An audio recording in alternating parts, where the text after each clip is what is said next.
Yes, you lucky people, just sit back for a moment, relax, and notice the delightfully clean, cool, and refreshing atmosphere of this scientifically air-conditioned theater. Great, isn't it? Remember, you can enjoy great motion picture entertainment all summer long in cool comfort at this theater.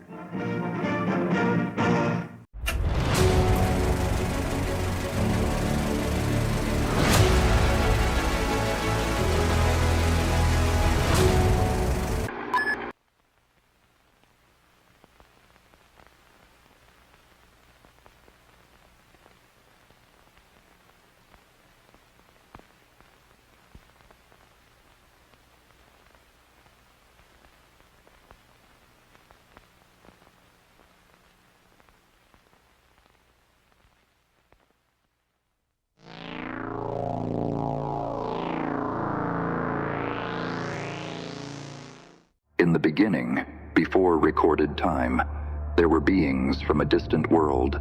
They came from a distant world. A place beyond the reach of human comprehension. A realm beyond the reach of mortal men. Known as Nibiru. Seeking dominion over a planet not their own. Their home was in peril, and they needed a new place to secure their own future. Their arrival heralded an age of wonders and terrors. These beings arrived on Earth seeking resources and a place to establish a new civilization. A time when the fate of humanity hung in the balance. From the depths of space, beyond the reaches of our understanding, they come. These beings, tall and majestic, were known to the ancient Sumerians as the Anunnaki. The Anunnaki. The Anunnaki, mysterious overlords who descended from the heavens. They bestowed knowledge and wrought marvels beyond comprehension, or so the tablets tell. Ancient beings, masters of technology and genetics. Though they were called by many names across different cultures. Their origins shrouded in the mists of time. But could these beings be more than mere myth? Could they be ancient visitors, perhaps even early humans who achieved the pinnacle of technological advancement and returned to observe their origins? Descending upon our planet in vessels of light, they bring with them the secrets of the cosmos and the promise of untold knowledge. To harness the Earth's resources and labor for their grand projects, they needed assistance. What if the gods weren't myths? What if they walked among us, shaping the very fabric of our reality? They mixed their own DNA with a primate of the Earth, and thus, the first humans were born. As the world stands on the brink of a new era, the Anunnaki reveal themselves once more. The skies today are still a stage for the unexplained. Lights that dance with impossible grace, craft that defy our understanding of physics, sightings captured on film by the unexpecting and the incredulous. Their intentions, veiled in secrecy, spark fear and wonder in equal measure. Are they here to usher in a new age of enlightenment, or do they harbor darker motives? This may be the most incredible film you will ever see, but the facts that will be presented are true.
It is a commonly accepted view in mainstream archaeology that civilization started in ancient Mesopotamia, with the great civilization of Sumer in what is now modern-day Iraq.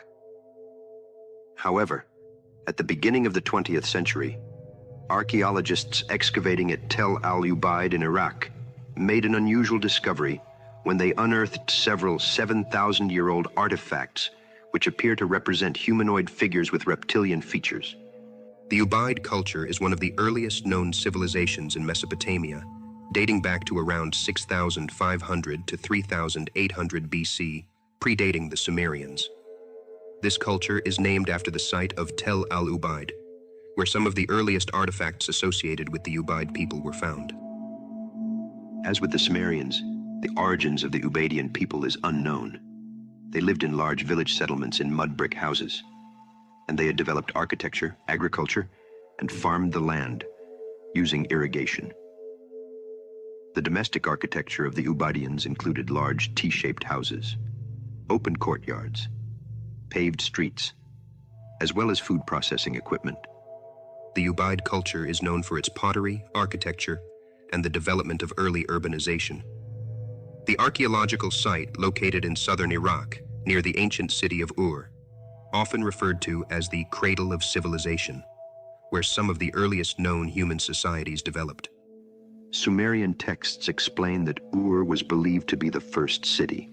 The main site where the unusual artifacts were discovered is called Tel al-Ubaid, although figurines were also found in Ur and Eridu. The al-Ubaid site is a small mound of about half a kilometer in diameter and 2 meters above ground. First excavated by Harry Reginald Howell in 1919, male and female figurines were found in different postures. Most of the figurines appear to be wearing a helmet and have some kind of padding on the shoulders.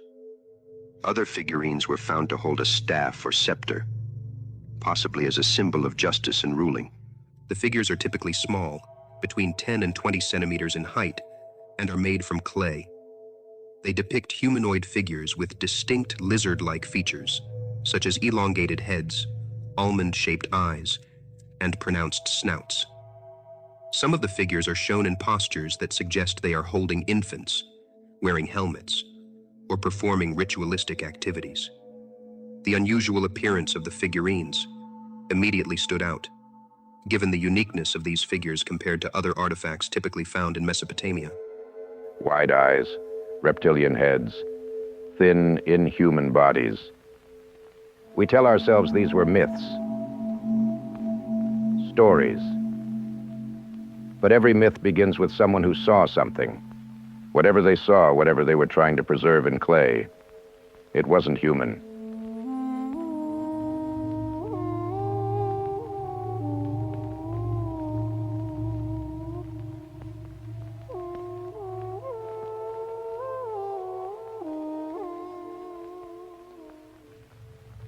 But the strangest of all is that some female figurines hold babies suckling milk, with the child also represented as a lizard-type creature. What exactly they represent is completely unknown. One of the most popular alternative theories is that these figurines are evidence of an ancient extraterrestrial presence on Earth, specifically a race of reptilian aliens. This suggests that a race of shape-shifting reptilian aliens has been controlling humanity from behind the scenes for thousands of years. The Ubaid figures are seen by some as the earliest evidence of these beings' existence and their interaction with early human civilizations. This seems to connect the Ubaid lizard figures to the Anunnaki, the pantheon of deities from Sumerian mythology. Some alternative historians suggest that the Anunnaki were actually reptilian beings who came to Earth from another planet as part of an ancient astronaut scenario.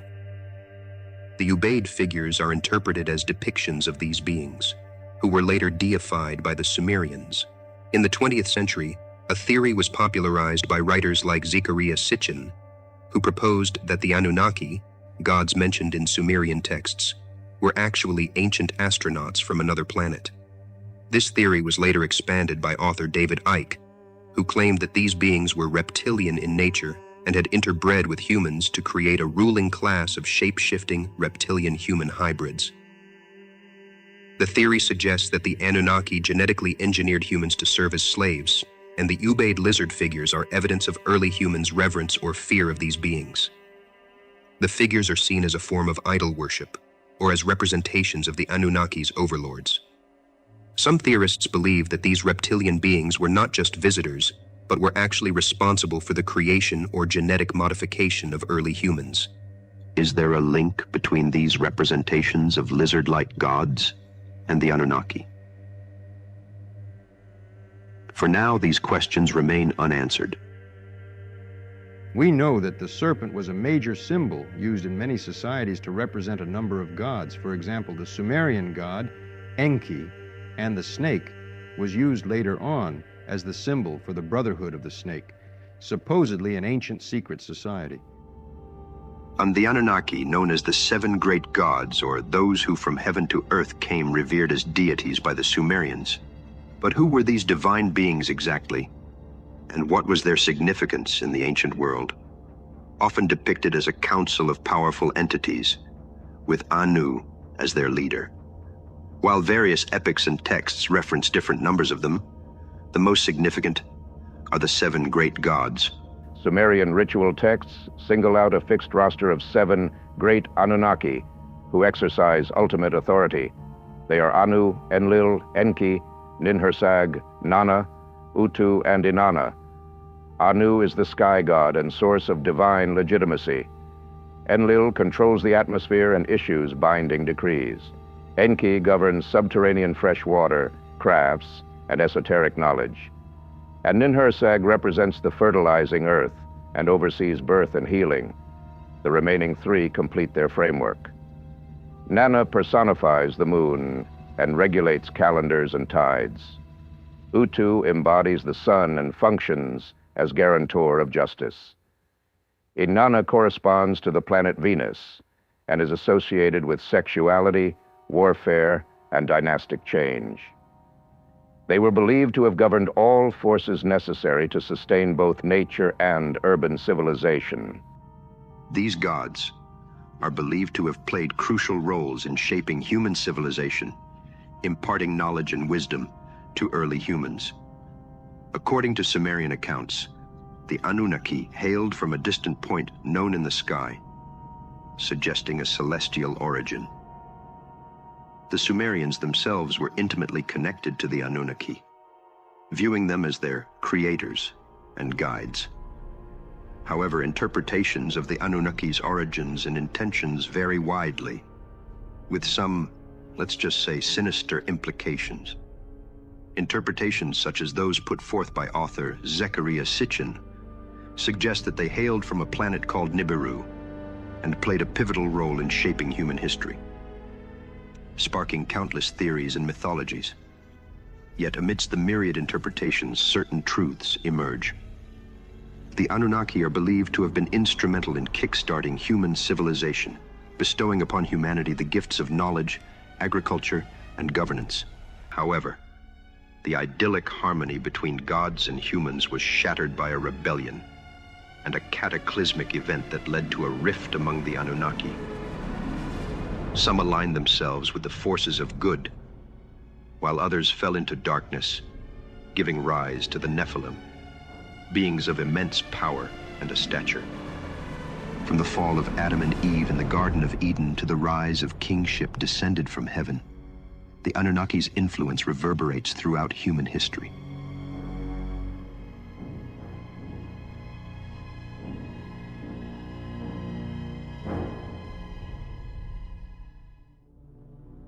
According to the ancient Sumerian tablets found in Iraq, the Anunnaki created humans to be slave workers in gold mines. The Anunnaki had ventured from their own planet to Earth because the atmosphere on their planet Nibiru had deteriorated, forcing them to find off-planet sources of gold. It would be the quest for gold that would lead to the creation of the humans by the Anunnaki. At first, they tried to get gold from the rivers of Mesopotamia in the region between the Tigris and Euphrates. However, the Anunnaki soon discovered that the amount of gold was not adequate, and so the mining operation was moved to Africa, where huge gold deposits were found. It would be the relocation of activities to Africa that would set off the chain of events which would lead to the ancient astronaut decision to create humans. These beings were intelligent and capable, designed to serve and build their vision of a new world. Under their guidance, humans flourished. They learned agriculture, writing, and the arts of civilization. cities rose, and temples were built to honor their divine rulers. They shared their knowledge, fostering a rapid advancement in human society. In order to assist with the gold mining project, the Anunnaki were initially served by the Igigi until they revolted after years of hard labor, forcing the Anunnaki to find an alternative labor source. After a heated debate in the Anunnaki Council, where it was eventually decided following a suggestion by Enki that the Igigi be replaced by the creation of a primitive worker, obtained by combining Anunnaki DNA with the DNA of the most advanced primate on planet Earth at that time, probably Homo erectus, approximately 440,000 years ago. Enlil, Enki's brother, held dominion over the Earth. He was far more severe and controlling, often clashing with his brother over the treatment of humans. Enlil viewed them as tools, while Enki saw potential for coexistence and mutual growth. As human society grew, so did the ambitions of these beings. They crafted laws, established social structures, and continued to build monumental cities. Their influence was felt in every aspect of life. The Anunnaki Human Creation Project was headed by Enki and Ninhursag, who were in charge of the medical laboratory.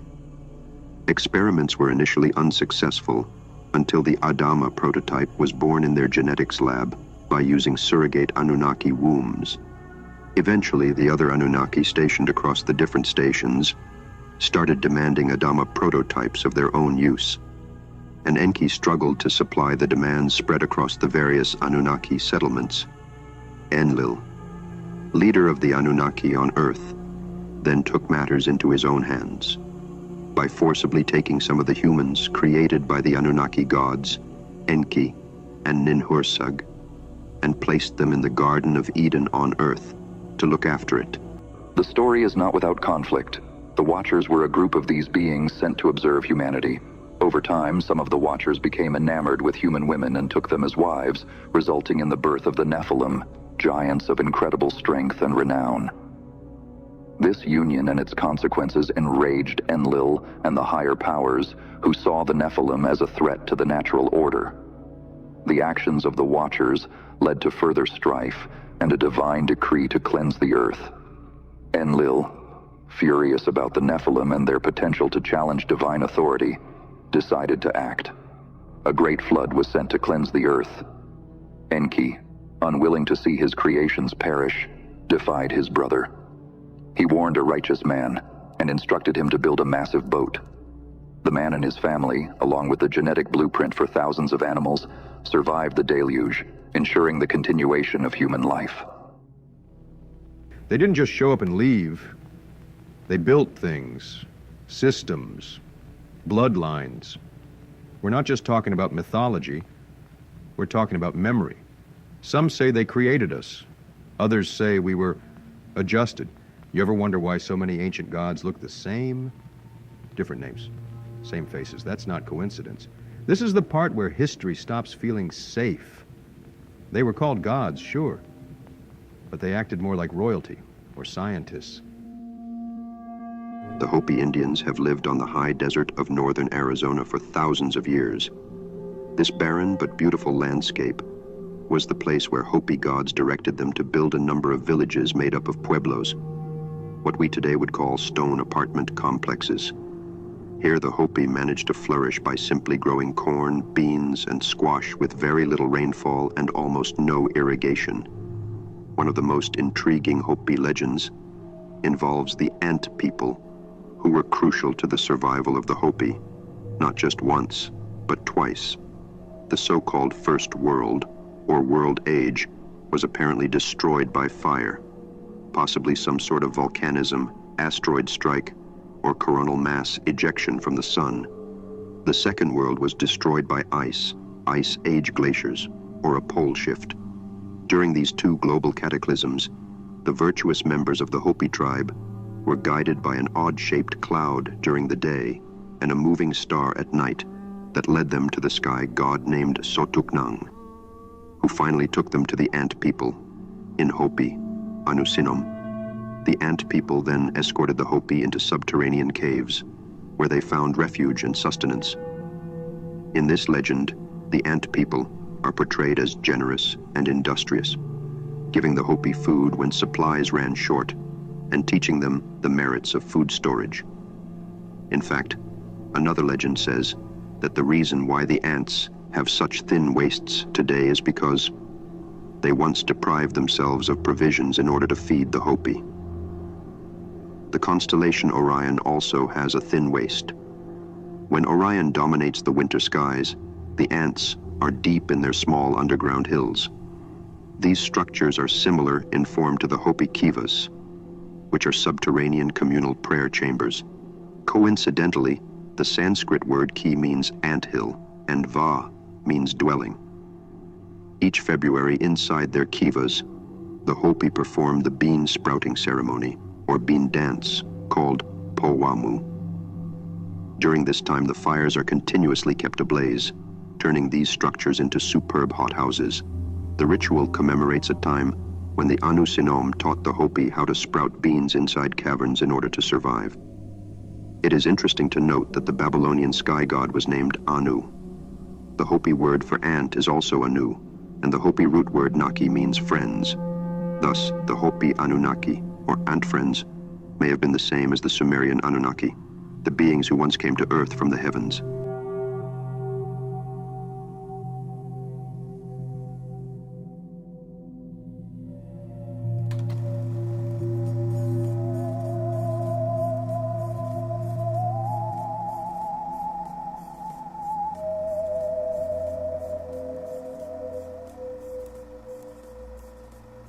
Virtually every major deity in the Sumerian Anunnaki pantheon was regarded as the patron of a specific city and was expected to protect that city's interests. The deity was believed to permanently reside within that city's temple. One text mentions as many as 50 Anunnaki associated with the city of Eridu. In the narrative of Inanna's descent into the netherworld, only the 7 Great Anunnaki are mentioned. They were thought to possess extraordinary powers and were often envisioned as being of tremendous physical size. The deities typically wore Melam, an ambiguous substance that covered them in terrifying splendor. Melam could also be worn by heroes, kings, giants, and even demons. The effect of seeing a deity's Melam on a human is described as nai, a word for the physical tingling of the flesh. Deities were almost always depicted wearing horned caps, consisting of up to 7 superimposed pairs of ox horns. They were also sometimes depicted wearing clothes with elaborate decorative gold and silver ornaments sewn into them. The ancient Mesopotamians believed that their deities lived in heaven, after an earlier history of visiting Earth in the mythological texts, and that a god statue was a physical embodiment of the god himself. As such, cult statues were given constant care and attention, and a set of priests was assigned to tend to them. These priests would clothe the statues and place feasts before them so they could eat. A deity's temple was believed to be that deity's literal place of residence. The gods had full-sized barges which were normally stored inside their temples and were used to transport their cult statues along waterways during various religious festivals. The gods also had chariots, which were used for transporting their cult statues by land. Sometimes a deity's cult statue would be transported to the location of a battle so that the deity could watch the battle unfold. The major deities of the Mesopotamian pantheon, which included the Anunnaki, were believed to participate in the assembly of the gods, through which the gods made all of their decisions.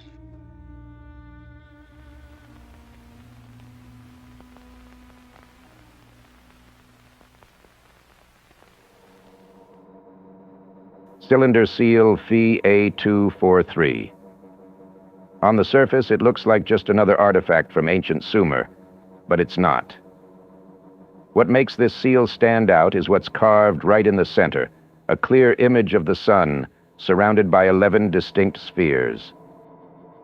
Mainstream scholars will tell you these are stars, symbols for the gods. Take a closer look. The layout is precise, planet-like. Some researchers, the ones willing to ask harder questions, believe it's actually a diagram of our solar system. It seems to show all the planets, even the ones you can't see without a telescope. So how would the Sumerians, living over 4,000 years ago, know what our solar system looked like, unless someone told them. There's also an extra sphere, one that doesn't match anything in the known planetary lineup. Some believe it's evidence of a lost planet, a rogue world with a long elliptical orbit. They weren't watching from above. They landed, and they got to work. This seal might be more than just art.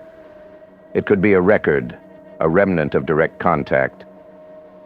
Today, it sits in the Vorderasiatisches Museum in Berlin, surrounded by thousands of other Mesopotamian artifacts. But like so many pieces from that era, the details of where it was found or how it was recovered are fuzzy. No context, no documentation. Makes it easier to bury stories we were never meant to know. Was VA243 just another religious symbol? Or is it part of the evidence and scattered and half erased that humanity's story started a lot further from Earth than we think?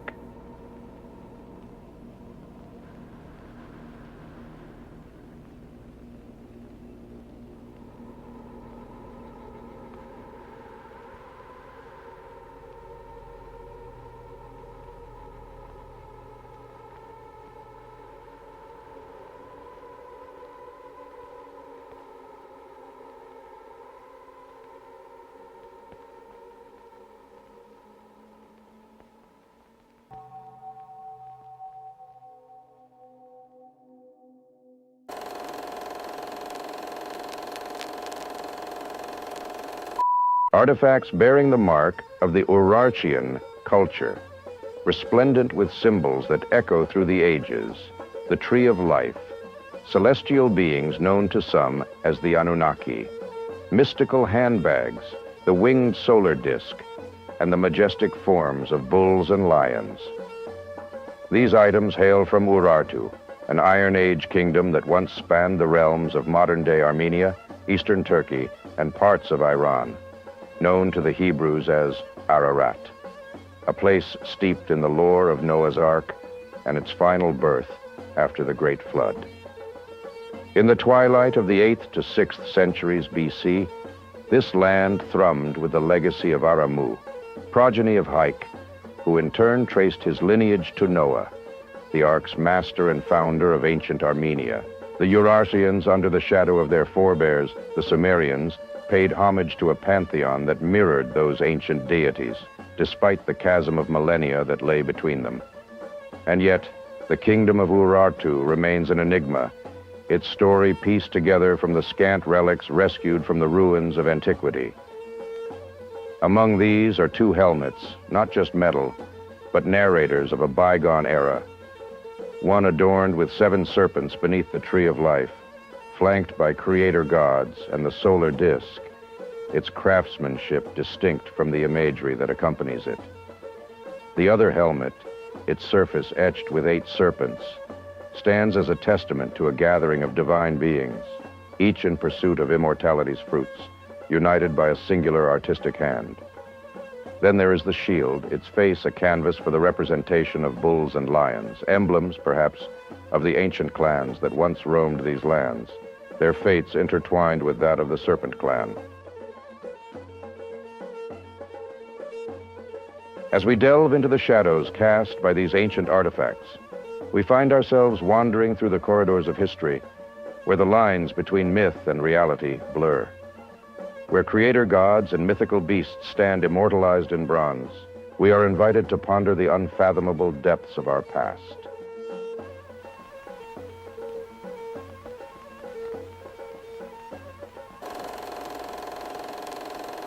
In the ancient world, man met his gods in the temples. The knowledge, the rituals, the beliefs that came out of those encounters, we gave it a name: religion. But this wasn't just blind faith. There was structure to it, precision, purpose. The most important of all those sites, the navel of the earth, was the city of Enlil, Nippur. Religiously and philosophically, it was the center of everything. But it was more than that. Nippur wasn't just a spiritual capital, it was a control center. In the heart of its temple, Inside the innermost chamber sat something sacred, the tablets of destinies, and the room that housed them was called the bond heaven-earth. That phrase, bond heaven-earth, didn't just describe a spiritual connection. It was literal, a place where contact was made, a place where information moved between worlds. And what's wild is, across all times, all cultures, and all religions, that pattern repeats. Wherever humans built temples, they were building another bond heaven-earth. The designs changed, the gods changed, but the function stayed the same. Back then, each of the great Anunnaki had a counterpart in the sky, one deity for each of the 12 celestial bodies. That's why, even thousands of years later, the Greeks were still working with a 12-god system. Worship wasn't separate from the stars, it followed them. The warnings we see in the Bible against worshiping the sun, the moon, and the host of heaven weren't just spiritual concerns. They were about loyalty. You weren't just worshiping a light in the sky. You were choosing sides, rituals, festivals, feast days, even fasting. All of it was synced to the movement of the gods' celestial counterparts. Worship required a calendar, and temples, they were observatories. Priests weren't just spiritual guides, they were astronomers. Ziggurats weren't just towers, they were temples of time, places where tracking the heavens became sacred duty. According to Genesis 4:25-26, that's when the children of Adam first began to call on the name of the Lord. But the Bible doesn't tell us what that actually looked like. No details on rituals, no instructions. Just, it happened. But the Sumerian texts, they do tell us. They say that long before the flood, there were cities of the gods, built and functioning. They say that even before the deluge, there were demigods, hybrids, the offspring of human women and male Anunnaki. And they say the worship of these beings took place in consecrated spaces, temples, temples of time, places built to measure the sky, mark the seasons, and connect heaven and earth, just like Nippur. Countless ancient cultures, including Rome, Greece, Egypt, Persia, Assyria, Babylonia, and Sumer, share consistent stories of gods descending from heaven or through portals to interact with humans. In the Bible, Genesis 6:4 describes the sons of God, Bena Elohim, mingling with human women, resulting in the birth of Nephilim, who were renowned giants. Petroglyphs in the Four Corners area depict beings resembling reptilian entities and giants, alongside human-animal hybrids and spiral vortex symbols echoing global mythologies. Stories of giants, flood myths, and the influence of fallen angels, watchers, align across various ancient texts, including Hebrew scriptures, Enochian literature, and Native American oral traditions. The newspaper rock petroglyph in Utah shows depictions of giants, six-toed footprints, and otherworldly beings, possibly dating back to 1300 BC, coinciding with global storytelling traditions. Symbols like spirals and horned humanoid figures found in petroglyphs across cultures suggest a shared mythological heritage regarding ancient incursions of giant beings and their influence on human history.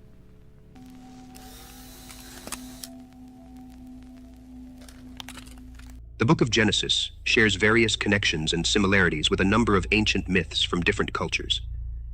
These similarities often highlight common themes and narratives about creation, the flood, and early human history. After being driven out of Eridu by the Anunnaki, humans began to wander aimlessly around the world. Something unexpected happened. Some Anunnaki and Igigi secretly had love affairs with humans. The Akkadian Atrahasis epic includes a flood story where the gods decide to destroy humanity due to overpopulation and noise. Atrahasis builds an ark to save himself and the animals, similar to the story of Noah in Genesis.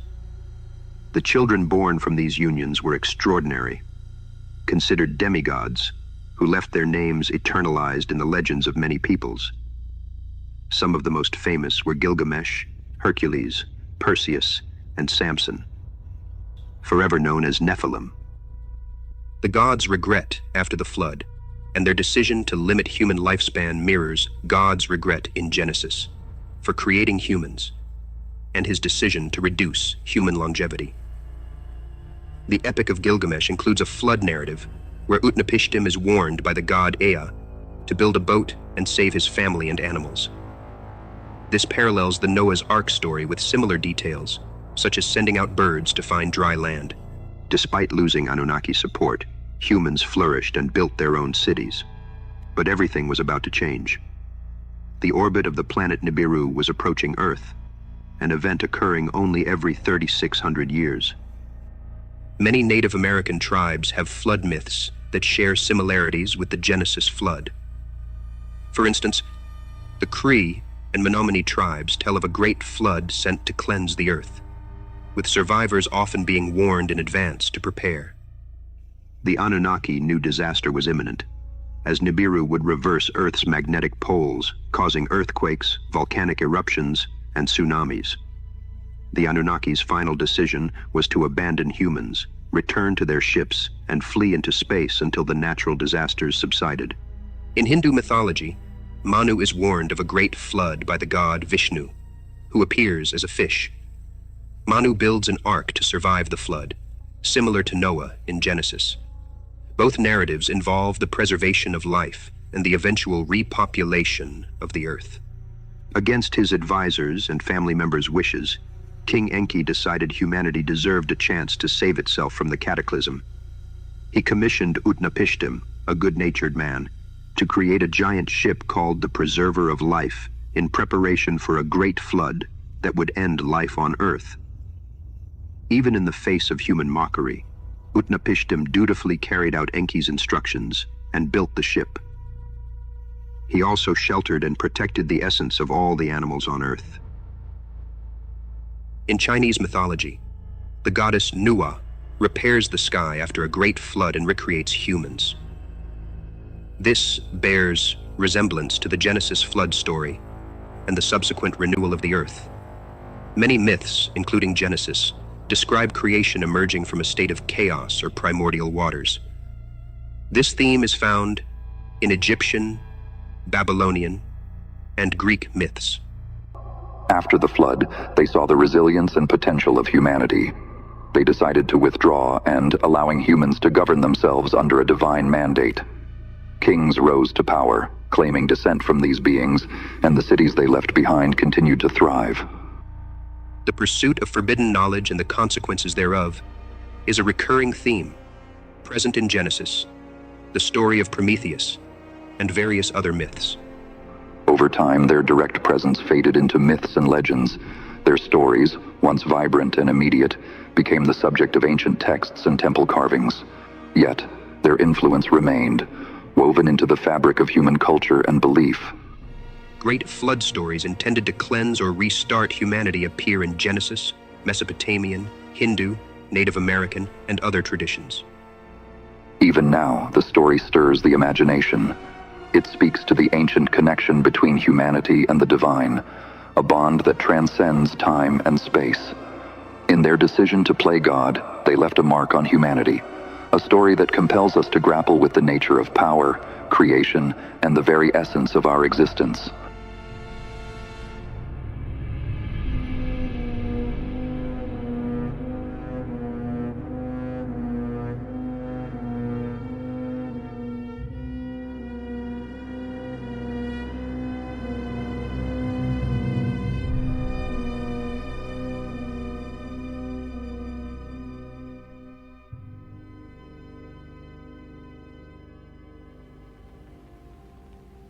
The foundation of our understanding of the Anunnaki comes from cuneiform tablets unearthed in the ruins of ancient Sumer, the cradle of civilization. Experts in Assyriology, the study of ancient Mesopotamian cultures, have meticulously translated these texts, revealing a complex pantheon of gods and goddesses involved in creation, warfare, and the governance of human affairs. Many scholars and theorists specializing in Mesopotamian history note that the tablets provide rich narratives of these deities with a myriad of subjective evidence to suggest they were extraterrestrial beings. The Anunnaki are deeply embedded in the mythology of ancient Sumer, Akkad, Assyria, and Babylonia. Let us carry forward the spirit of inquiry and the humility to acknowledge the vastness of what we do not know. The stories of the Anunnaki, whether myth or metaphor, remind us of our eternal quest to reach beyond the known, to the stars from whence we might have once gazed upon this blue planet, pondering our future.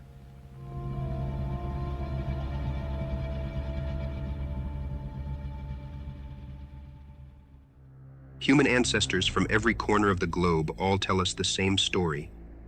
They came from the sky, gave us knowledge, then returned. The Hopi believe in star beings known as the Kachinas, who come from the blue star Kachina, a star that will signify the end of the fourth world and the beginning of the fifth. The Zuni have legends of star people who come from the Pleiades. The Lakota Sioux speak of the Wakinyan, or thunder beings, who are also said to come from the Pleiades. The Navajo have stories about the holy people, who came from the sky to teach the Navajo people important cultural and spiritual practices. The Maya and Aztecs have numerous legends involving gods and beings from the stars. One prominent story is of the god Quetzalcoatl, who descended from the stars to impart knowledge to humanity.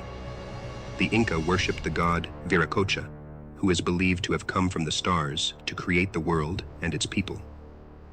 The Kogi people of Colombia have legends of the Aluna, a divine force and star beings who created the world and guide their spiritual leaders.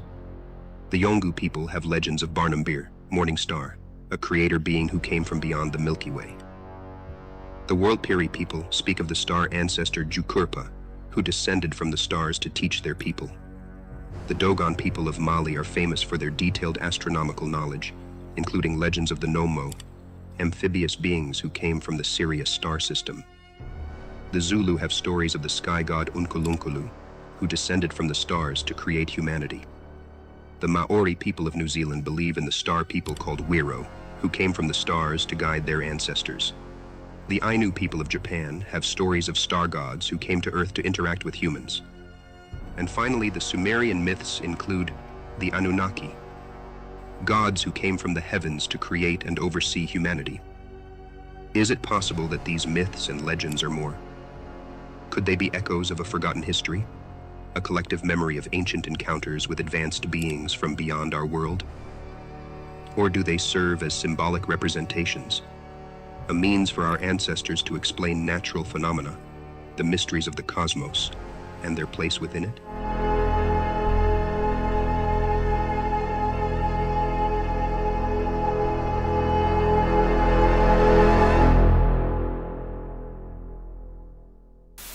Enki ordered the Anunnaki's technology to be used to collect the DNA of one male and one female from each animal species. When the great ship was finally ready, the signs of Nibiru's approach were felt worldwide. Those who mocked Utnapishtim now feared the consequences of their arrogance. As predicted, Earth was devastated by an unprecedented disaster. Earthquakes tore the surface apart, creating new continents. Volcanoes spewed lava and smoke, incinerating everything in their path. Finally, torrential rains raised ocean levels, covering even mountain summits. The splendid city of Eridu and the Garden of Eden were destroyed, as were the terrible giant Nephilim. But despite these horrors, Utnapishtim's ship held out till the water returned to normal levels, revealing a reborn world. With the Anunnaki's technological help, life on Earth was restored. Powerful new cities like Babylon, Hattusa, and Knossos were gradually built. Humans revered the Anunnaki again, worshiping them as gods and building temples in their honor. The human race occupied new territories that arose after the flood, creating distinct civilizations, each representing Anunnaki deities according to local beliefs. But peace was again threatened. Enki's younger brother, Enlil, wanted to be Earth's chief ruler. the Anunnaki allowed humans to have their own kings in their cities. But Enki was the sovereign of Earth with the title King of Kings. This position aroused Enlil's envy. The rivalry between Enki and Enlil grew, mainly because Enlil disliked humans and despised that his brother helped them survive the flood. Enlil believed humans were mere laborers with limited intelligence and disagreed with their accelerated development, aided by the Anunnaki.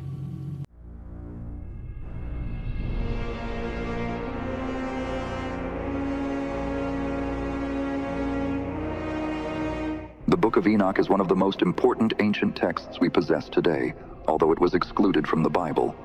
Within its pages, Enoch embarks on a fantastic journey, soaring over the earth and celestial bodies, and even reaching the dimension of the heavens. Why does the Book of Enoch, an ancient text shunned by many, survive only in the highlands of Ethiopia? Excluded from the canonical Hebrew Bible and most Christian Bibles, it found a lasting home within the Ethiopian Orthodox Tewahedo Church. This remarkable book was nearly included in the Bible but was ultimately rejected as apocryphal. Nevertheless, Enoch remains a revered prophet, mentioned numerous times by other biblical and Christian authors. He was the great-grandfather of Noah and the father of Methuselah. According to the text, Enoch passed his writings on to Noah, who likely carried them aboard the ark during the Great Flood. Written in Ge'ez, the ancient liturgical language of Ethiopia, the text offers profound insights into early Jewish thought, angelology, cosmology, and eschatology. Its preservation is largely due to Ethiopia's relative isolation from the doctrinal debates that shaped mainstream Judeo-Christian canons elsewhere. The first section of the book chronicles the fall of the Watchers, those angelic extraterrestrial beings who consorted with human women and fathered the Nephilim. At the heart of the Book of Enoch lies the story of the Watchers, celestial beings tasked with observing humanity. Captivated by the allure of human beauty, these angels defied the divine decree and descended to earth. Led by the angel Semyaza, they took human wives and taught them forbidden knowledge, including enchantments, astrology, and the use of weapons. From these unions came the Nephilim, giants of unparalleled strength and insatiable hunger, who corrupted the world with their very existence, consuming resources and committing acts of violence and oppression. Their presence is portrayed as a significant factor leading to the corruption of humanity and the subsequent decision by God to cleanse the earth with the Great Flood. In ancient Mesopotamia, the Sumerians etched stories of the Anunnaki onto clay tablets. These beings, revered by the Sumerians, Akkadians, Assyrians, and Babylonians, were considered powerful gods playing pivotal roles in creation myths and the functioning of the cosmos. They were believed to have descended from the heavens to establish and instruct human civilization. Just like the Watchers from First Enoch, the Anunnaki, those who from heaven to earth came were beings descending from the stars, imparting knowledge and shaping the destiny of mankind. Do you see the parallel? Celestial beings intervening in human affairs, the mingling of the divine and the mortal, threads of the same fabric. Across cultures, across time, the echoes resound. Following this, the narrative shifts to Enoch's ascension into the dimension of heaven, where he intercedes before God on behalf of the Watchers. Enoch's first ascent is detailed from chapter 17 to 36. Accompanied by other Watcher angels, the prophet is elevated by mysterious forces, surrounded by clouds, winds, lightning, and shooting stars. In the legends of the Epic of Gilgamesh, a flood engulfs the world to purge it of the corruption wrought by giants and demigods. In the ancient tales of India, the Mahabharata speaks of wars among gods and the devastating weapons they wielded. Weapons that could scorch the earth and shatter the skies. A technology beyond the ken of mere mortals. Even the distant shores of North America whisper of giants. The Native American tribes tell stories of colossal beings, the remains of whom, some say, were unearthed from ancient mounds. Skeletons that defy our conventional timelines, challenging the history we've been taught. Could it be that these disparate cultures, separated by oceans and millennia, are recounting chapters of the same grand narrative? a narrative of celestial beings, be they called Watchers, Anunnaki, or otherwise, intertwining with humanity, leaving indelible marks on our myths, our religions, and our very DNA. Flood myths permeate nearly every ancient civilization, a cataclysm sent by the gods to wash away the sins of giants and hybrid beings, to reset the clock of humanity. Is this a mere coincidence, or a collective memory of an event so profound it etched itself into the subconscious of our species? The Anunnaki, the Watchers, the Nephilim, all hint at a lost history, a chapter of humanity overshadowed by time and deliberate omission. These are the whispers of a forgotten era, the echoes of a time when the Anunnaki walked among us. The ancient texts, the mysterious symbols, the technological marvels embedded in stone. What if our ancestors knew more than we give them credit for? What if the true story of humanity's origins is hidden in these relics, waiting to be uncovered? Every artifact we unearth, every ancient ruin we explore, brings us closer to the truth. But with each discovery, we are also forced to confront the possibility that history as we know it is incomplete, or worse, intentionally obscured. Question everything. Look beyond the surface, dig deeper, and seek out the truths hidden in the shadows. For it is in the shadows that we will find the keys to understanding our true purpose. The journey is far from over.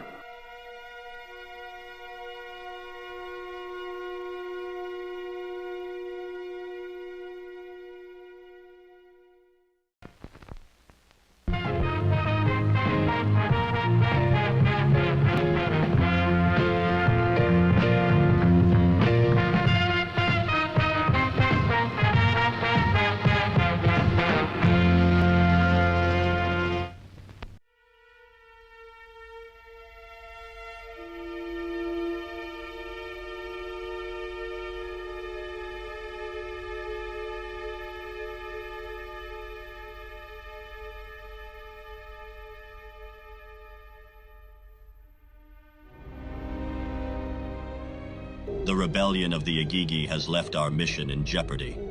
The labor force is decimated, and the operation on Earth hangs in the balance. We must find a solution, and swiftly. Father, we should send a mission back to Nibiru. Reinforcements and resources from home can restore order and ensure the success of our endeavor. The situation demands action. A prudent suggestion, Enlil.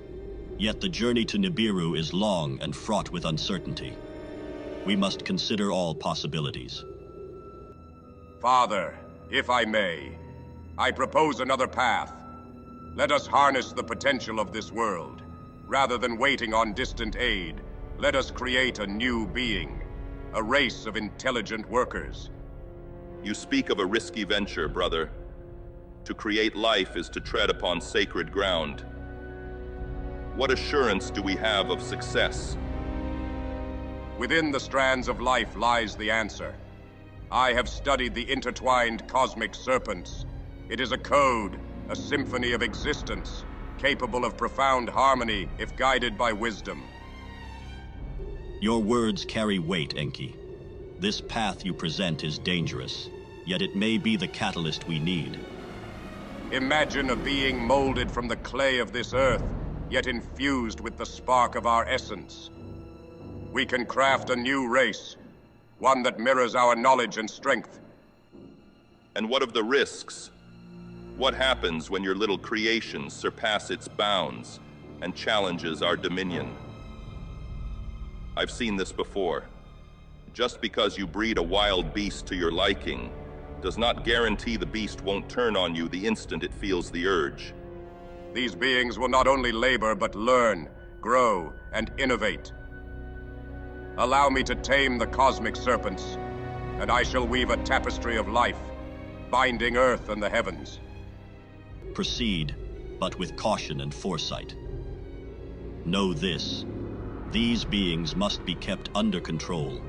Never shall they be allowed to partake of the knowledge we have worked for and acquired over eons. Mind your work, my son. This creation will be our testament, a living legacy that transcends time. This path is dangerous. Let it be heard from my own mouth that I oppose this course of action. If our father has made the decision, then I shall respect it. But I maintain that this is ill-advised.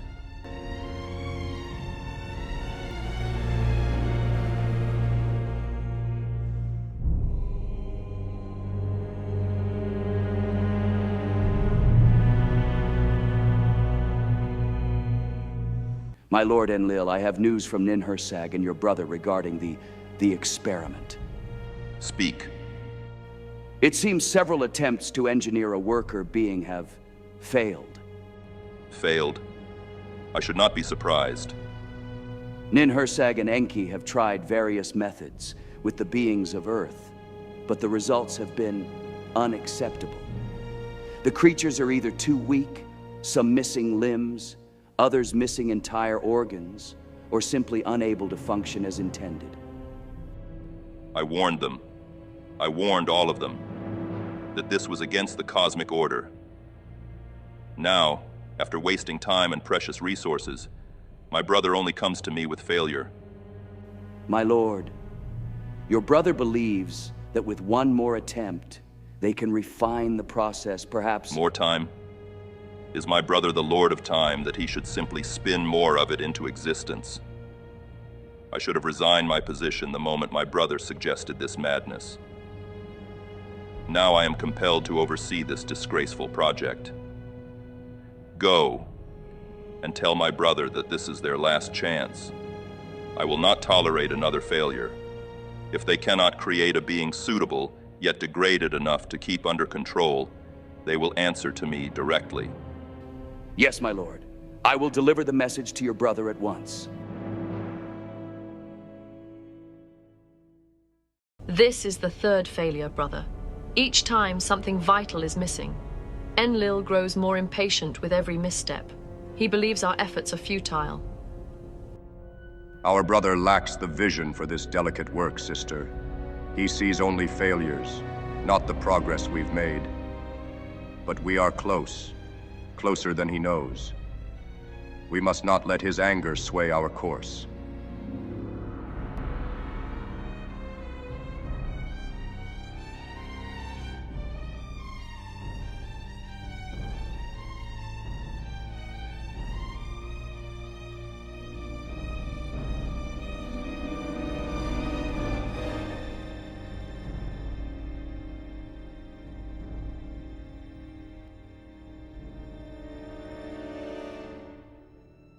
Look, sister.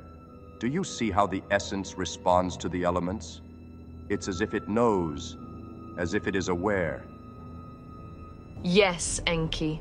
The divine spark within it is strong, but it is still raw, unformed. It needs more, something that connects it to the life around us. It must be balanced, Ninhursag. Too much of one element and it could become volatile, too little, and it may lack the will to survive. But we must decide. What form shall it take? Will it resemble us, or something else? It must resemble us in part, but it should be adaptable, able to thrive in the harshest conditions. They will be our children, but they must also be independent, capable of forging their path. But we must also grant them free will, the power to choose their destiny, even if it means they may stray from the path we set. Free will. It is a gift, but also a burden. If they choose unwisely, it could bring chaos, suffering.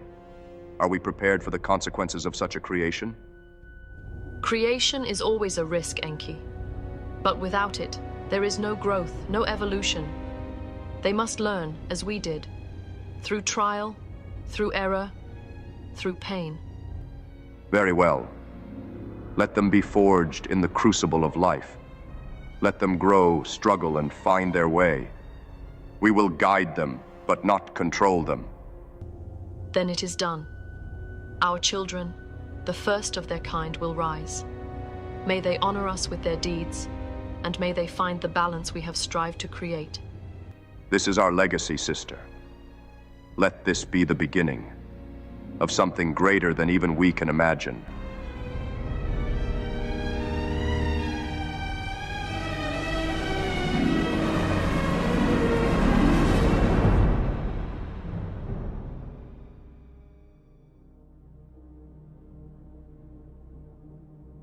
Once again, you have defied the sacred order, Enki. The humans were meant to remain simple and obedient. Brother, they were living in ignorance, mere puppets in a grand play. I gave them the fruit of knowledge to awaken their minds, to make them fully conscious, reckless, or compassionate. They deserve the chance to understand, to grow beyond mere servitude. We've held them back long enough. Held them back? All you did today was unleash chaos upon them. Their minds will now teem with questions, doubts, and desires. They will destroy everything we've built. They will learn, they will evolve. This is their path to true enlightenment. With knowledge comes the power to shape their destiny. That destiny was not yours to change, you fool. We must trust in their potential, not fear it. Trust. Do you even know the meaning of that word? You have betrayed our purpose.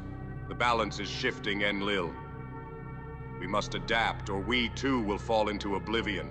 The fact that you cannot see this will lead to rebellion and ruin only serves to fuel my anger. Or it will lead to a new era of discovery and progress. No, brother. This is not evolution. This is the end of evolution. They will seek the forbidden, the unattainable, and in their hubris, they will perish. Behold, brother, the human is become as one of us, to know good and evil. And now, lest he reach out his hand, and take also of the tree of life, and eat and live forever. Know this, brother, the Creator of all will punish us for what we have done here. You have damned us all.